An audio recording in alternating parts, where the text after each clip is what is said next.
abantu abaninzi khange bayovota benezizathu zabo ezahlukileyo. I-IEC ithi noko akunakuxekwa yona xa abantu bengaphumanga ngobuninzi babo bayovota.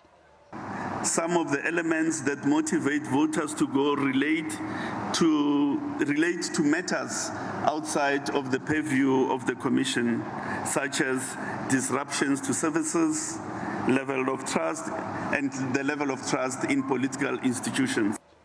Okanti amaqela ezopolitiko neenkokheli zilapha ePitoli kule ndawo kukhutshwa kuyo iziphumo bathe ntsho le bhodi ichaza ukuba kuhambe kanjani na. I-DA ibeyokuqala ukuchaza ukuba baphumelele kumasipala waseKurha eMpuma Koloni.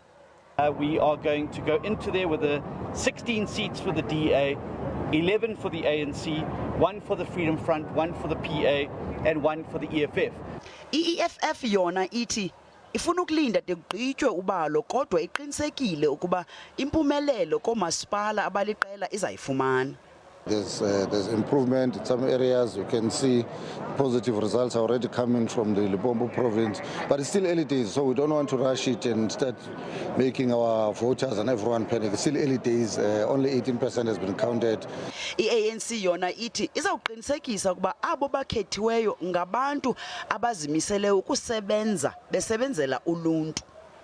All government institutions, all civil servants, even civil servants in SOEs, must understand and accept that they are servants of the people.